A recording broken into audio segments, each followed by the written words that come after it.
Yeah! This raccoon is not very friendly. You see that? She does look very pregnant. Yeah!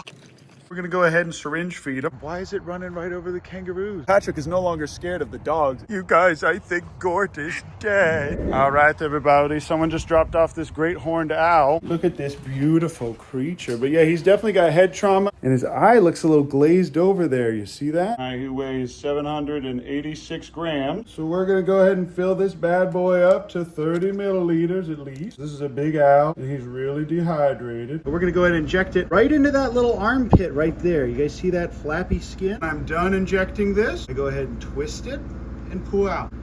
This is how you know he's really dehydrated, because this one that we just filled up like a balloon is already flat. I'm gonna go ahead and put this guy in this incubator, because if he does have head trauma, we need him to stay in a nice dark, warm place, because he can't regulate his temperature on his own. At least he can stand on his own. Also, the rescue axolotls that were emaciated when they came in are now thick and chunky and eating all their food. All right, everybody, you got a call from Fatty's Smoke Shop about a dove that hit the window. It doesn't look like he's doing too hot. All right, everybody, I'm at the Humane Society, and they just gave me this cringe little bean. This is one of the first raccoons we've gotten this year. This is early in the year, so his eyes are still closed. I might just go ahead and put him under my shirt and drive home. All right, everybody, another person just called me about a possum, but this is a adorable little baby raccoon. We're gonna go ahead and syringe feed him. Now, this little guy initially wasn't taking his bottle, so I did have to tube feed him, but now he's suckling really well. And you always have to remember to latrine them when they're this young after every feeding. Good afternoon, everybody's. I'm here along the river, which is public property, but I do have pseudo permission to do this. As you guys can see, Uncle Ben did an amazing job of making sure this raccoon is not very friendly. He will not be approaching humans at all. Most importantly, I made sure he knows how to hunt and scavenge. This is where I'm taking him, you guys. This is right at the very edge of Baylor's campus. This area here is public. Incidentally, this is also where I found all those 4-leaf clovers, if you guys remember. But look at this channel. This is where old Uncle Ben caught his first warmouth. And there's tons of easily grabbable fish, crawfish, turtles, and all other kinds of little things that this raccoon can eat. I'm also going to pick a ton of these for the nutria. And I always like to train these guys how to hunt mice, fish, and crawfish before I put them back in the wild. Come on, buddy. All right. Good luck, little fella. I'm also bringing all this cord grass back, because this is excellent food for the cappies and nutria. It's all loaded up, and wow, perfect. All right, everybody. Today's the big day. We're going to let Patrick walk around a little bit. Patrick's first time walking around since he broke his leg in a real cringe, horrible manner. But look, you guys, he's so happy. Oh.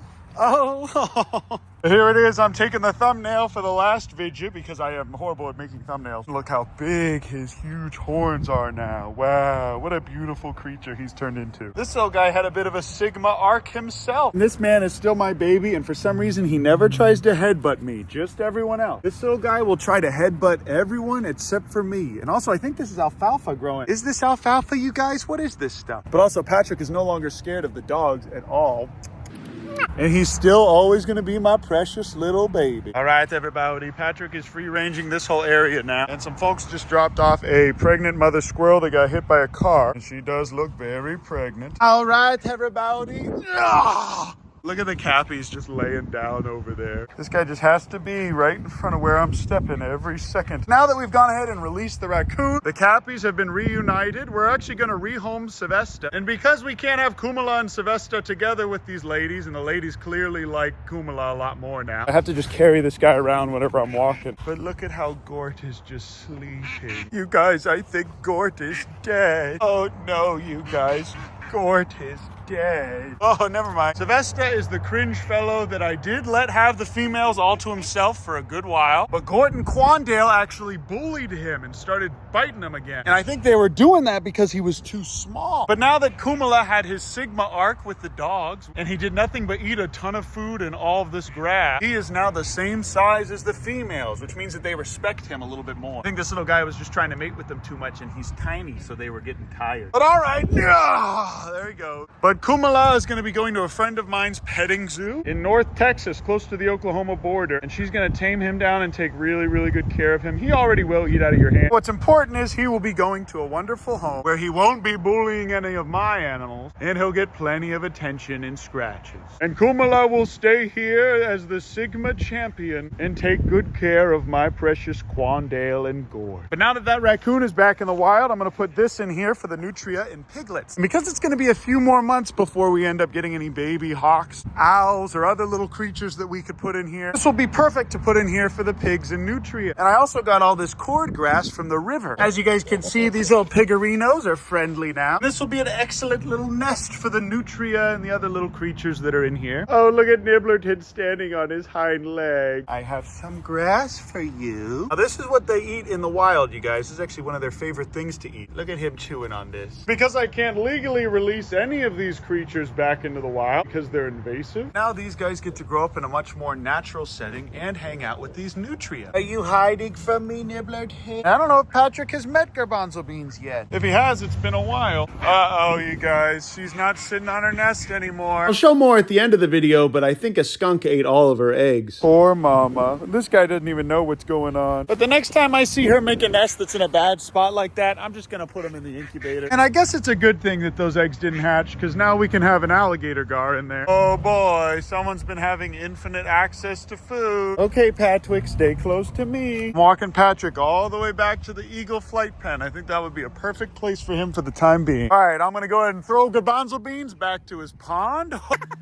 But all right, everybody, this is where I will have Patrick and probably Boo Boo as well for a while. But here he has infinite grass to eat, and he can't break his leg on anything that's in here for the most part. Right off the bat, you can tell he really likes this space. And this will be a lovely and safe little place for him to finally get his sea legs again. But I will need to fill up a water trough in there and then keep it full. As you guys can see, Patrick can't step in this fencing or get hurt in any way, and this will be a perfect little place for him to get comfortable in here.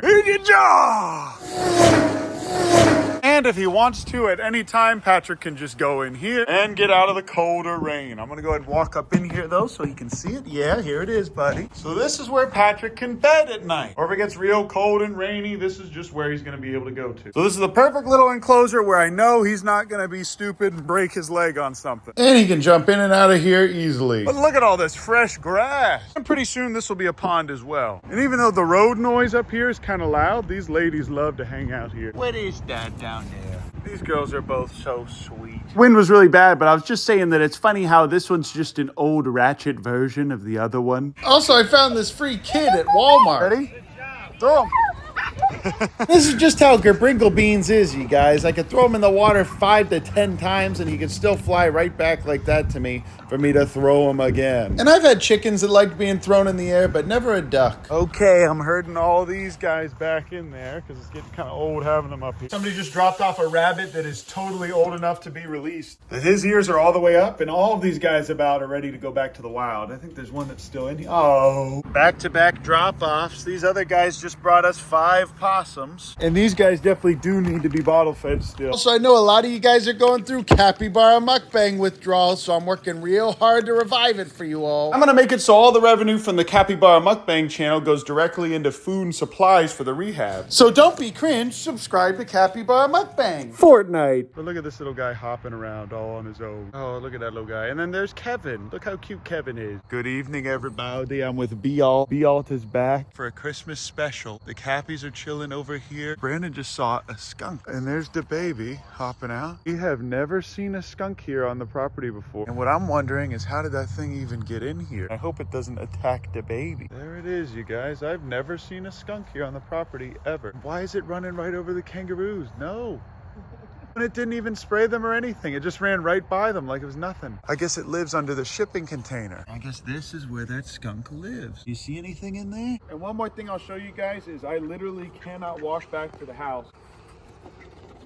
So I'll just throw him back like this. He's a lot more lonely now that his wife is now sitting on those eggs. And now I'm 80% sure the skunk is what was eating all those eggs. But I went ahead and transferred that raccoon over to All Things Wild because they have another one that's the same size. And being with a litter mate increases his chance of survival by a lot. But we now have about 40 possums, and All Things Wild, I think, has over 100. Also finally rehomed 2 of the 3 remaining Kimptons just as they were starting to get friendly. And they are now very, very happy at their new home. But all right, everybody. I just went ahead and did a water change here. And this little creature's buried in his food here. These are all black worms, and this is the perfect food for these guys. And you're not supposed to handle them, but I do want to just show you guys real quick. Look at how all of their little fingers grew back already. And this is what these little guys used to look like before. Two were completely emaciated and missing their hands. And this is what they look like now. And I didn't even take him out of the water. We'll probably be able to rehome these guys after all of this food is gone. They'll be healthy enough to leave. Or we can keep them for forever. Or eat them because it's legal. Oh boy, several more bunnies. Oh my gosh, I'm so excited to take care of these 7 baby bunnies. And this is a Sunday night. I am doing this at 8 p.m. on a Sunday night, you guys. I have no personal life. 82 grams, that's not too bad for a little tinker. I'm gonna go ahead and start feeding all these little boys, but they're still gonna need to be tube fed for a little bit. That's it for now, you guys. This is the last little Tibby that I have left, and this was the friendliest one from the beginning. But I love you guys. I appreciate you. Thanks so much for watching my videos, and I'll see you in the next video. Ooh, almost forgot to tell you.